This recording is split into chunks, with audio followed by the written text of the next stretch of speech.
அனைவருக்கும் வணக்கம்.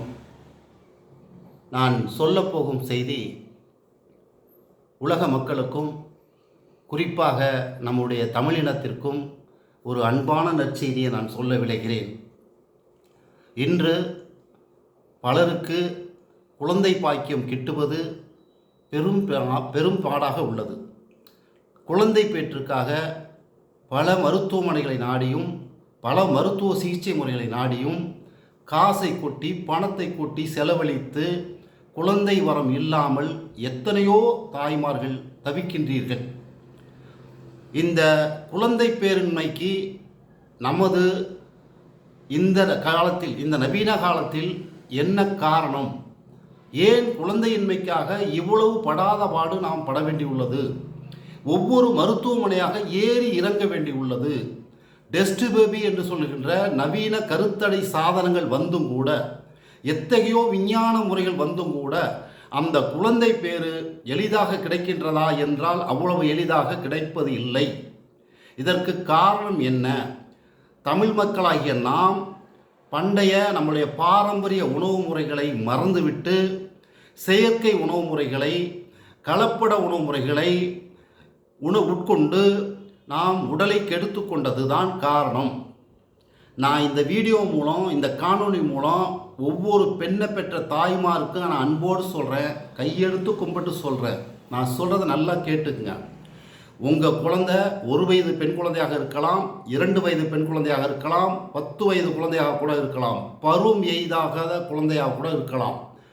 அவங்களுக்கெல்லாம் இந்த காணொளியை பார்த்த பிறகு நீங்கள் கொடுக்க வேண்டிய உணவுகள் சிலவற்றை மட்டும் கூறுகிறேன்.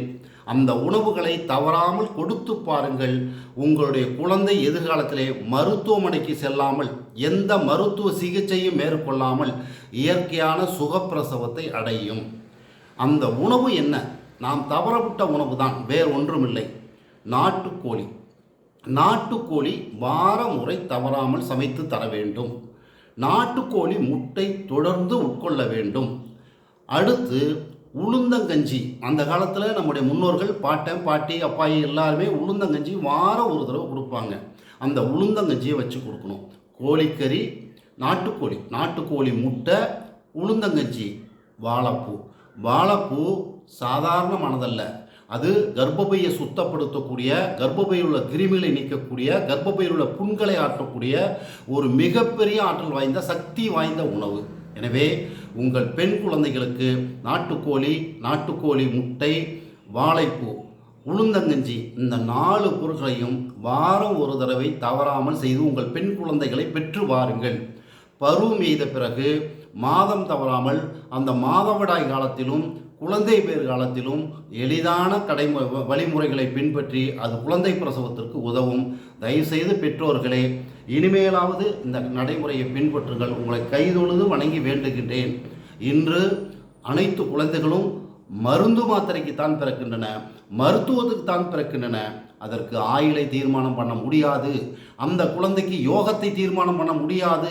அந்த குழந்தையின் குணாதிசயங்கள் நமது பண்பாடு கலாச்சாரத்தோடு இருக்கும் என்று தீர்மானம் பண்ண முடியாது. எனவே தயவு செய்து அனைத்து தமிழ் பெருமக்களையும் கேட்டுக்கொள்கின்றேன். ஒரு சந்ததியை, ஒரு தலைமுறையை தயவு செய்து நாம் இதுவரைக்கும் கெடுத்து விட்டோம், இனியும் கெடுக்கக்கூடாது. பண்பாட்டு உணவுகளை, பாரம்பரிய உணவுகளை, நாட்டு உணவுகளை கொடுங்கள். உங்கள் பெண் குழந்தைகளை பெற்றிருந்தால், நீங்கள் பெண் குழந்தைக்கு தாயாக இருந்தால் இந்த உணவு வகைகளை நீங்கள் தொடர்ந்து கொடுத்து வாருங்கள். எதிர்காலத்தில் அந்த பலனை நாம் அறுவடை செய்ய முடியும். நமது பண்பாட்டோடு, நல்ல கலாச்சாரத்தோடு, நல்ல ஆரோக்கியத்தோடு ஒரு குழந்தையை நம்ம மகப்பேற்றினை இந்த நாடு பெறும் என்பதை பணிவோடு வேண்டி முடிக்கின்றேன். நன்றி, வணக்கம்.